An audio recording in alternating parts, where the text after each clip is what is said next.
Alors, dans cet exercice de la cueillette des champignons, alors on veut donc que Mohamed part à la cueillette des champignons, le ramassage des champignons.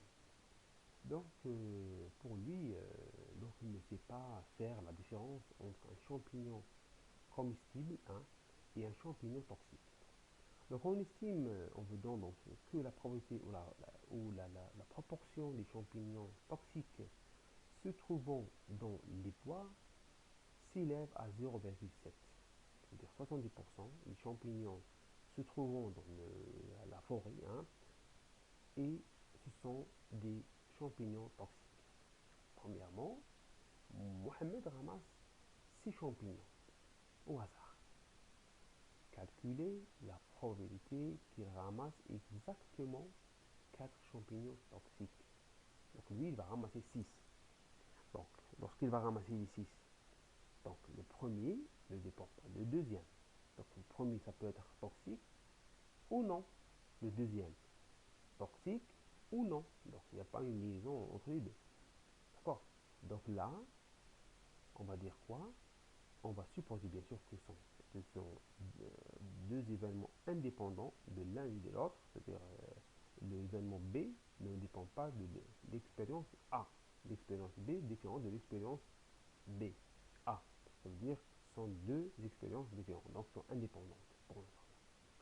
Donc, l'expérience A, donc ça peut aboutir à un 0 ou 1, ça veut dire un échec ou une réponse euh, avec succès. Ça veut dire quoi? Il va ramasser un champignon toxique ou il va ramasser un champignon comestible, ça veut dire non toxique. Alors la question maintenant, quelle est la probabilité? Donc, de quelle probabilité s'agit-il maintenant? Donc, il s'agit d'une probabilité de type binomial. Parce que là, on a des expériences indépendantes de la probabilité de Bernoulli. D'accord? Avec un oui ou avec un non. Avec succès, avec un échec. Donc, il faut juste rappeler de la loi de Bernoulli. Hein.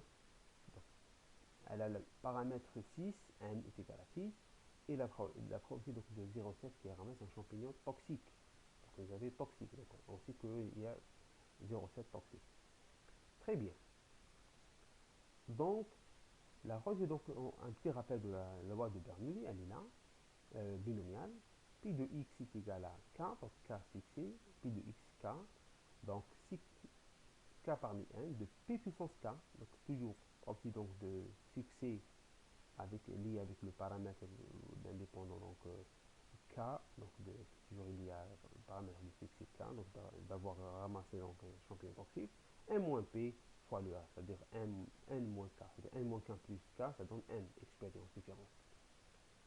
Très bien. Et donc, il faut juste remplacer par. Donc, nous, il nous a dit qu'il veut ramasser exactement 4. Donc, pi de x est égal à 4. Donc, si 4 parmi 6, 0,7p puissance k, 1 moins p, donc 1 moins 0,7, ça donne 0,3 puissance 2. Donc, en tout, donc pour qu'il ramasse, la règle qu'il ramasse 4 champignons toxiques, et il a une probabilité de 0,32, ça veut dire 30%, 32%. D'accord? Alors maintenant, dans la deuxième partie, Mohamed donc, invite Ali à une cueillette.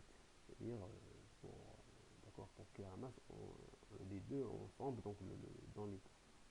Ali connaît bien les champignons. Ça veut dire sur 10 qu'il ramasse, 9 sont comestibles. 9 sont comestibles. D'accord? Ça veut dire 0,9%. 0,9. Ce jour-là, il ramasse. Donc, Ali, il ramasse 4 et Mohamed ramasse 3. Trouver la probabilité que tous les champignons soient comestibles. C'est pas toxique, hein, c'est comestible.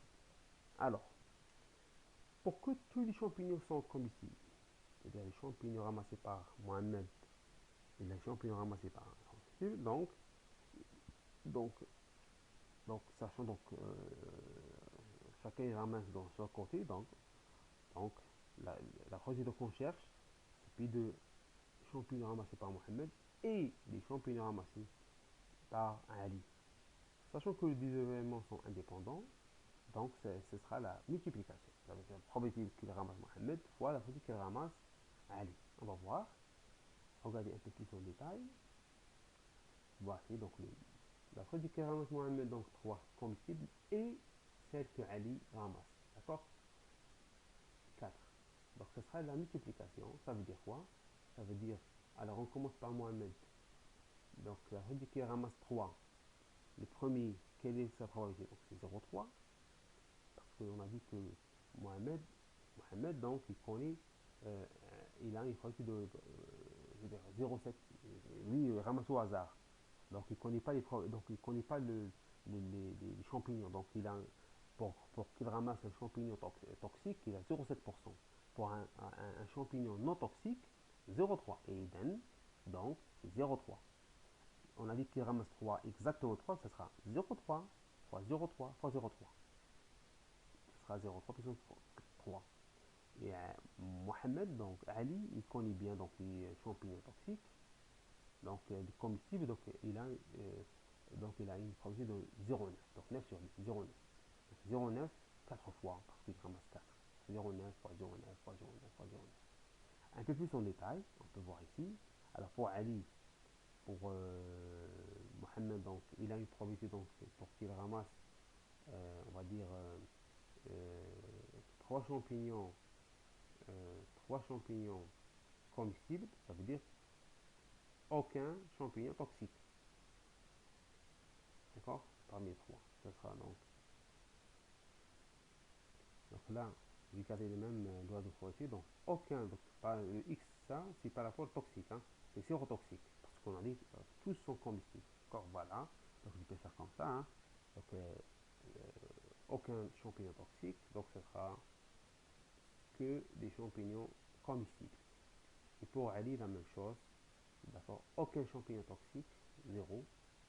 Donc ce sera C, 0 parmi 4 de 4 et aucun champignon toxique et que des champignons, comment dirais-je, comestibles.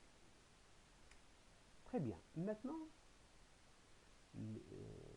on va passer voir la deuxième partie. Ali maintenant cueille en moyenne 12 champignons par heure. En moyenne. Calcule la probabilité qu'il ramasse exactement 8 champignons en une heure. D'accord? En une heure. Alors, lorsqu'on parle de, comment dirais-je, euh, lorsqu'on parle d'un truc de ce qu'on appelle en moyenne, c'est-à-dire la moyenne, alors il faut se rappeler de la loi de Poisson. Parce que la loi de Poisson, là, elle va nous décrire le comportement de nombre d'événements qui se produisent dans un temps de, on va dire dans un intervalle de temps fixé. D'accord? Là, il nous a dit en une heure. Donc, là, c'est fixé dans un laps de temps fixé. D'accord? Donc, combien donc nombre d'événements? Alors là, on a 12 champignons. D'accord? Donc, la loi qui marche bien avec ce type d'événement, c'est la loi de probabilité. D'accord? La loi de Poisson. Partout, la loi de Poisson, elle est généralement utilisée pour modéliser, hein, le nombre de tâches, par exemple, qui arrivent dans un serveur informatique pendant une minute. Euh, D'accord, toujours il nous donne un truc en moyenne. Alors là, on va utiliser cet aspect-là, ce type de probabilité qui est la loi de Poisson. Alors, il faut faire un petit rappel de la loi de Poisson. Donc la Poisson, elle peut s'écrire donc avec cette formule-là, la copie de y de, d'accord, de lambda, donc est égal à combien? De k, puis de y est égal à k, est égal à lambda puissance k, hein, lambda puissance k, sur k factoriel fois exponentielle de moins lambda. D'accord. Alors, sachant que maintenant qu'on a dit la valeur de 12, donc en moyenne, ramassée donc le nombre de champignons, ça c'est la valeur, ça c'est la lambda, la valeur de lambda donc de la loi de Poisson, d'accord. Donc, ce sera, nous, on veut qu'il ramasse exactement 8 champignons. D'accord. Alors, pour qu'il ramasse 8 champignons, pi de y est égal à 8. Donc, ce sera lambda qui est égal à 12 puissance 8 sur 8 factoriel, k factoriel, exponentielle de moins lambda qui est égal à moins 2. D'accord. Au total, ça va nous donner un pourcentage de probabilité de 6,6%. Donc, vous voyez, donc là, il a une probabilité de 0,06. D'accord. Alors maintenant, trouvez de la même façon la probabilité qu'il ramasse au moins un champignon en 20 minutes. Un champignon en 20 minutes. Donc, en 20 minutes, donc nous avons réduit le nombre dans le laps de temps. Ça veut dire de 1 heure, on est passé à 20 minutes. Donc, le nombre de champignons moyen, donc ça va être, c'est pas le même, d'accord. Donc là, qu'est-ce qu'on va faire? Donc on va trouver nombre moyen en 20 minutes. Donc on va diviser par 3, d'accord. Donc ça va nous donner combien? Ça va nous donner 4. Ok, en moyenne, il ramasse 4 champignons en 20 minutes. Alors maintenant qu'il ramasse au moins un champignon, ça veut dire au moins, ça veut dire 1, 2, 3 ou 4, etc. Alors regardons. Premièrement, on va trouver donc, le lambda pour cette partie de question. Donc, ce sera lambda qui est égal à, on va minutes, qui est égal à quoi? Qui est égal à 4. Très bien. Alors, maintenant qu'il ramasse au moins 1, ça veut dire 1, 2, 3, 4, 5, 6, 7, etc. Donc, c'est égal, on va travailler avec l'événement contraire, c'est égal à 1 moins P de Z inférieur strictement à 1. Inférieur strictement à 1. Et quels sont les événements qui sont inférieurs strictement à 1? Sont P de Z est égal à 0. Donc, on remplace, donc pi de z est égal à 0, donc il faut revenir à votre loi de Poisson, il faut remplacer par 0, qui est égal à 0. 4 puissance 0 c'est 1, sur 0 factoriel donc est égal à 1, fois exponentielle de moins 4.